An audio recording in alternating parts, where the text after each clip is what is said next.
A Florida cop cites an imaginary law while threatening a 21-year-old black man for jaywalking.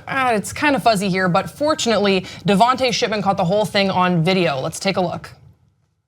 What was it that we did wrong, officer? You crossed. Take your camera and point it across there at the red hand. That is a crosswalk. One, you weren't in the crosswalk. Two, there was a red sign. You both crossed it. Oh, my bad. That's a $65 ticket apiece. Get to my car. You are being legally detained. If you don't, you are disobeying. We'll put you in jail.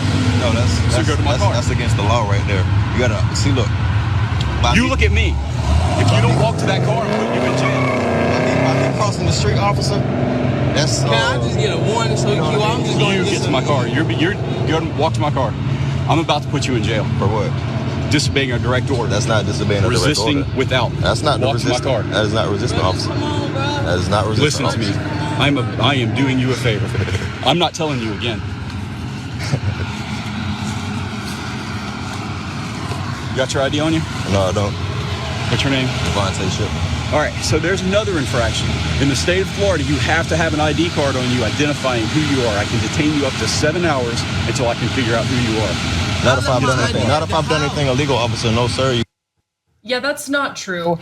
Florida does have a stop and frisk law that allows officers to detain individuals under criminal suspicion in order to identify them. But one, Shipman told the officer his name and date of birth when asked. Two, the stop and frisk law is not the statute the police department told the Times Union that Shipman had violated. And three, jaywalking is identified as a non-criminal offense in Florida code. So it begs the question, guys, is this ignorant or malicious? Did the cop not know the rule, or was he just going on a power trip here? What do you guys think? I have no idea if it was ignorance or him being malicious. You can only speculate on that, and I don't even really want to speculate on that. What I do know is both are pretty bad. If you're a cop and you're ignorant of the laws, then how are you supposed to protect and serve?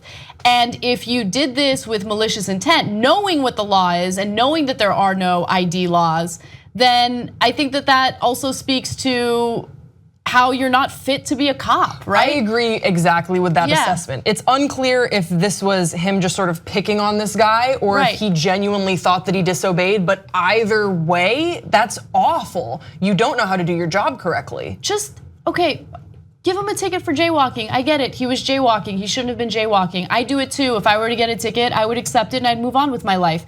But why does he immediately start treating him like a criminal for jaywalking? Why does he, make statements that imply that jaywalking is a criminal offense? It's obviously not a criminal offense. I think most people know that. Look, if there was malicious intent, I think he might have been banking on, a young man who might not know what the law is for himself. And so, hey, let me just lie to him and tell him what the law really is and scare him. I don't know what his intention was. Either way, you want to create an environment in which the people trust you as a cop, right? That the people feel comfortable calling you if they need you for help. And oftentimes when we do stories about the way certain disenfranchised groups of people react to cops, people will be like, well, why are you reacting that way to cops? Well, I would react that way to cops if they're lying to me about, what the laws are, if they treat me like a criminal simply for jaywalking. And jaywalking is dangerous, whatever. Okay, fine. Again, you shouldn't jaywalk, but give them a citation and move on with your life, right? Well, I don't even know that. I suppose you should give him a citation. I think you could have just said, hey man, I don't, sorry to bother you, but you jaywalk back there, and I need you just to know that we have a lot of accidents around here because people cross the middle of the street, and I just can't have you do it. So please, however you want to say it. If you don't want to say please, whatever. The whole thing when we joined the video sounded like he already had a head of steam. I'm talking about the cop had a head of steam going already. Well, why don't you point your camera over there? But they take the camera thing obviously in an aggressive way, right? They see the camera going and they don't go, oh great, you've got a camera, terrific. They don't view that as their YouTube moment. They view that as a problem. So right away, I think there was a friction, if I can just say, between the two. But then when he starts serving up like a short order chef, all this crap about the law, I think Anna's right. They were just counting on the guy not really knowing the law. But I just don't think they should be bothering people on this kind of thing. Yeah, that's and the best especially point. To this level. I mean, you got people on bath salts in Florida. Like, go do something with that, right? Like, why are you You're wasting resources and taxpayer dollars on harassing someone who crossed the street in a way that you didn't like, right? Which again is against the law, but it isn't criminal activity, right? And so it's just, I just don't understand what the point of that whole interaction was. And I think that the worst adjective to describe this officer would be petty.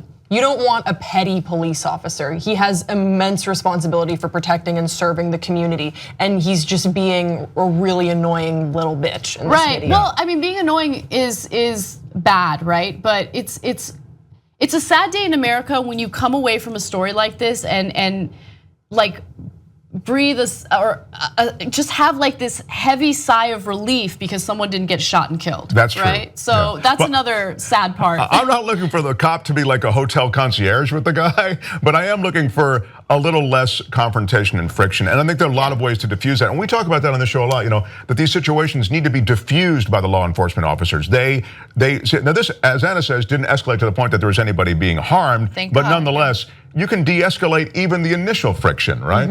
It's like, hey man, don't worry, you don't need to, but I just want to let you know, can't do that. If I see it again, I'm gonna have to write you up. I agree, just a little sensitivity to the climate that they're serving in would be nice to see, and we didn't see that, so that sucks. Membership helps fund the Young Turks.